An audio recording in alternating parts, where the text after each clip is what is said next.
Hello everyone, and welcome to my YNR Official 24 channel. A private family extremity spirals into a full-scale police operation that leaves Jack and Diane in bind, Matt saved from the point of tragedy, and the entire Abbott heritage hanging by a thread as neighbors look on in unbelief while team buses compass the house and officers storm the frontal doors with munitions drawn, responding to an anonymous tip that a child is being held against his will, and outside. Fear erupts as Jack realizes too late that the walls he erected of falsehoods and half-trueness have eventually atrophied because Matt, alarmed and confused, has been locked down for his own safety, or so Jack keeps averring, adhering to the belief that guarding the secret of Matt's true identity justifies everything he's done. Indeed, as Matt's muffled cries echo through the halls and Diane's precisely rehearsed calm fractures into raw fever when she hears the pounding at the door and the commanding voices of the police demanding entry, a sound that feels like judgment itself crashing down on them, while upstairs Matt ringlets into himself, brooding, "Mama, save me." Ignorant that the woman he believes is his mama is standing just faces down, paralyzed by fear and guilt, knowing that once the police find him, there will be no further control, no further manipulation, and no further escape from the verity, and as officers break down the locked door to the isolated room, the sight of Matt, pale, shaking, and easily traumatized, sends a surge of fury through the lead operative, who incontinently orders Jack and Diane detained, reading them their rights as Jack desperately tries to explain, averring he was only trying to cover his family, cover the boy, cover the Abbotts from a verity that could destroy them all, but his words fall flat against the substantiation of confinement, secretiveness, and cerebral detriment, and Diane, formerly so sunk and strategic, collapses into heartbreaks, interspersing between condemning Jack and soliciting him to say commodity, do commodity, fix it, as if plutocrat, power, or heritage could undo the damage done in this single horrifying night. And outdoors, the news spreads like campfire as Kyle arrives to see his father being let out in bind, unbelief etched across his face as he demands answers, his voice breaking when he sees Matt wrapped in a mask and guided gently into an ambulance, realizing in that moment that whatever Jack allowed he was doing, it has crossed a line that cannot be cancelled, while Summer watches from a distance, torn between fidelity and horror, knowing this reproach will only shatter the Abbott family but ripple through Genoa City with impregnable force, and at the sanitarium, Croakers assess Matt's physical condition while social workers step in, their questions sharp and grim, forcing the verity into the open piece by painful piece as Matt reveals how he was told to stay quiet,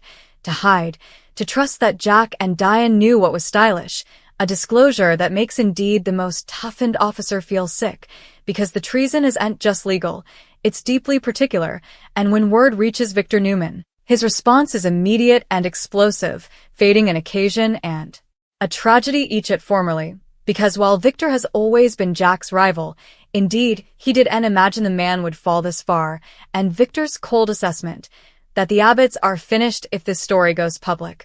only underscores the magnitude of the disaster, while Nikki worries about the emotional fallout on the children connected to this mess, especially if Matt's true lineage becomes public knowledge, a secret so unpredictable it threatens to rewrite family histories across Genoa City. And back at the police station, Jack eventually breaks, slamming his fist against the interrogation table as he realizes the full weight of what he's done, confessing that fear drove him, fear of losing everything, fear of a once mistake destroying his family's future, sweat that Matt's real parents, whose individualities remain the most dangerous unanswered question of all, would come back and tear his world piecemeal. And Diane, questioned independently, paints herself as a protection, a woman who has survived by controlling the narrative, by shaping reality to her advantage, but indeed, she cannot spin her way out of the fact that a child was locked down and prevaricated to, and as dawn breaks over Genoa City, the story hits the media, flashing across defenses with brutal captions that leave no room for nuance. Abbott reproached child saved, Jack and Diane arrested, kindling outrage, unbelief, and heartache among residers who formerly saw the Abbotts as pillars of the community. while Phyllis, no way one to stay silent, reacts with a blend of exculpation and genuine concern for Matt, advising that this is only the morning, because once the Verity starts discovering out, it no way stops, and indeed, whispers begin to circulate about why Jack was so hopeless, about pedigrees that don't match, DNA tests that were hidden, and a Verity so explosive it could destroy multiple families, making everyone wonder if Matt is the key to a secret far bigger than anyone imagined. And in the midst of the chaos, Matt himself becomes the emotional center of the storm, an alarmed boy whose life has been shaped by grown-ups playing games with power and fear, and when he asks where he'll go now, the silence that follows is ruinous, because no bone has a clear answer. Not the police, not the social workers, not indeed the people who claim to love him most, and that query hangs heavy as Jack and Diane spend their first night behind bars, separated, stripped of control, forced to defy the reality that their choices have consequences they cannot escape, while Genoa City braces for the fallout, knowing that court battles, guardianship fights, shocking exposures, and ruthless vendettas are ineluctable, and as observers are left reeling. One Verity is inarguable: this isn't just an arrest, not just a deliverance, but a seismic moment that shatters the vision of safety and morality around the Abbott family, proving formally again that in the young and the restless, no secret stays buried ever, and when the police break down the door, they don't just deliver a child, they unleash a storm that will review commitment, expose retired pedigrees, and resort Jack and Diane for the rest of their lives. The fate of the police raid doesn't settle into silence, but rather erupts into a deeper, more vicious storm that consumes Genoa City from the inside out. Because formerly Jack and Diane are arrested and Matt is saved, the real damage begins in the spaces where Verity can no longer be controlled, and as dawn completely breaks, the Abbott manse stands taped off with unheroic police lines, a formerly proud symbol of heritage, now converted into a crime scene that shutterbugs swarm like predators, landing every cracked window, every shattered door, every rumored exchange between officers, while inside the megacity's elite scramble to part themselves from a reproach that threatens to pollute anyone it touches, and at the sanitarium Matt wakes up confused and pulsing, startled by strange faces and the sterile hum of machines, asking again and again where Jack is, where Diane is, and whether he did commodity wrong. Questions that slice through the hearts of the nursers and social workers who realize this child has been conditioned to believe that obedience equals love, and as a therapist gently explains that he's safe now, that no bone will lock him down again. Matt's gashes eventually come, willful heartbreaks that reveal the depth of trauma foisted by secretiveness and fear, while across city Kyle paces his living room in unbelief, replaying the image of his father in bind over and over in his mind, torn between rage and heartache as he struggles to attune the man who tutored him right from wrong with the man indicted of locking a child. And when Kyle confronts Victor Newman latterly that day, demanding to know if Victor had any knowledge of Matt's situation, Victor's icy silence speaks volumes, suggesting he suspected far further than he ever admitted, and that knowledge energies Kyle's fear that Matt's true identity is linked not only to the Abbotts, but to the Newmans as well, a possibility that could enkindle a war unlike any Genoa City has ever seen. And meanwhile Diane sits alone in her holding cell, gaping at her pulsing hands as recollections submerge back of every calculated decision, every taradiddle told in the name of survival, realizing with sick clarity that she crossed a line she may no way step back from, while Jack, in a separate cell, eventually confronts his own reflection, stripped of power and honor, visited by Matt's voice echoing through his mind, and when the public protector urges him to prepare for charges that could include unlawful confinement and child endangerment, Jack's bravado collapses entirely, replaced by a broken admission that fear ruled him. Fear of exposure, fear of losing Diane, fear of a once-sin destroying everything he erected, and as the legal ministry begins to grind forward, Genoa City divides itself into camps, some averring Jack was guarding Matt from commodity far worse, others demanding justice for a child whose autonomy was stolen, and nowhere is the debate louder than at Newman Enterprises. where Victor coldly strategizes with his legal platoon, importing whether to exploit the Abbott downfall or tread precisely in case Matt's birth leads back to his own family, while Nikki pleads with him to flash back that a child is suffering at the center of this mess, a memorial that compactly softens Victor before his ruthless instincts return, and at Crimson Lights, whispers turn into allegations as Phyllis openly questions how long Jack and Diane have been hiding the verity, suggesting that everyone close to them must have noticed Commodity was wrong,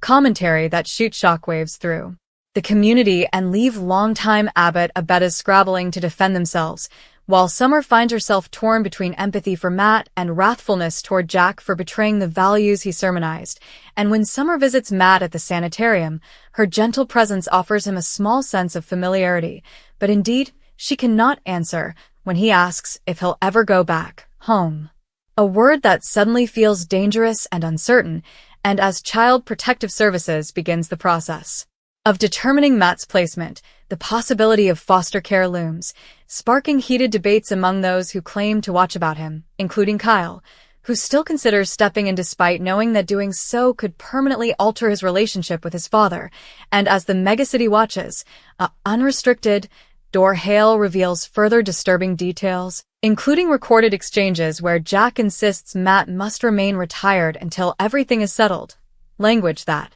prosecutors seize upon as substantiation of intent, while Diane's own dispatches reveal her growing fear and amenability to manipulate anyone necessary to keep the secret buried. And as the case unfolds, the biggest riddle becomes insolvable to ignore who are Matt's real parents, and why is their identity so explosive that Jack was willing to destroy himself to keep it retired? A question that energies endless enterprise and late-night competitions, including a nipping moment when Nick Newman demands a DNA test be redefined, visited by once exposures that shattered his own understanding of motherhood, and as pressure escalates, the emotional risk on Matt intensifies, manifesting in agonies and unforeseen fear attacks whenever doors near too loudly, signs that his fire won't be undone snappily, and yet amid the darkness, moments of stopgap flicker, particularly when a compassionate social worker assures Matt that he'll have a say-so in his future, words that empower him for the first time and hint at a strength forged through suffering. While back in jail, Jack eventually requests to speak to Diane, their discussion raw and undressed as blame, remorse, and love collide, both realizing they may no way forgive themselves indeed if the world ever does. And as the judge denies bail due to the inflexibility of the charges, the reality of captivity time becomes terrifyingly real, forcing Jack to defy the possibility that the Abbott name erected over generations may end with him. And as news breaks that Matt's natural mama may be alive and searching for him, fear ripples through every family connected to the case, because her appearance would not only unravel the remaining falsehoods, but expose the motive behind everything Jack and Diane did. And as the story races toward its coming explosive chapter, Genoa City holds its breath, apprehensive that this reproach has formerly reshaped alliances,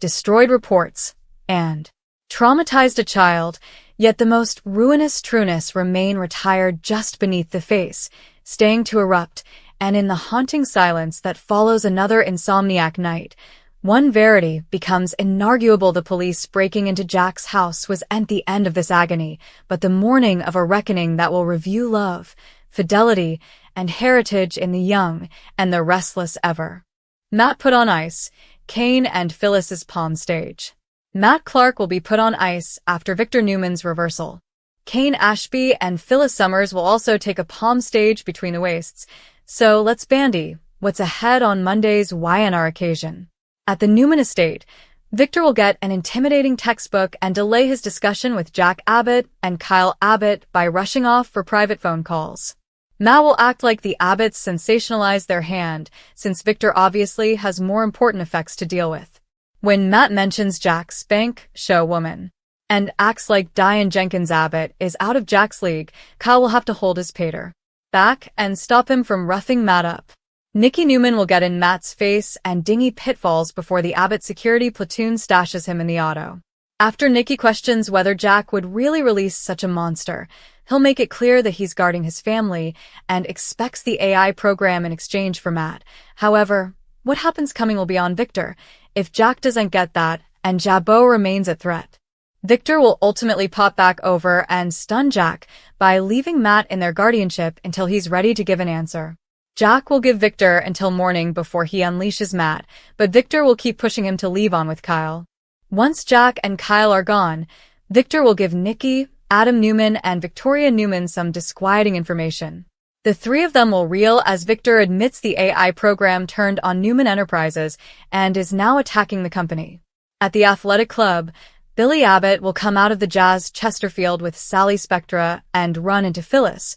who'll be with Kane. Billy will push Phyllis's buttons about entering another parlous alliance and mock Kane by suggesting he could fiddle another old lady for further capital. Although Billy will grope for word about what Phyllis and Billy are cooking up, he won't get any details. That said, Billy will know from his earlier wiretapping session that Billy and Phyllis are targeting Newman Enterprises, so he'll give Sally updates once they're alone. Billy will also call Jack and Kyle with the news laterally, so Sally will hear as he wishes he were the one behind Victor's downfall. After Kyle and Jack realize Kane and Phyllis are launching a Newman extremity, they'll assume that's what had Victor so rattled. As for Matt, he'll be taken to a secure position with Abbott guards to babysit him. Jack will also admit to Kyle that he'd no way actually release Matt considering what he's able of, but he'll want Victor and Nikki to believe that he would. Plus, Victor will intimately have the Abbott vehicle followed and give his security Joe orders to keep an eye on Matt,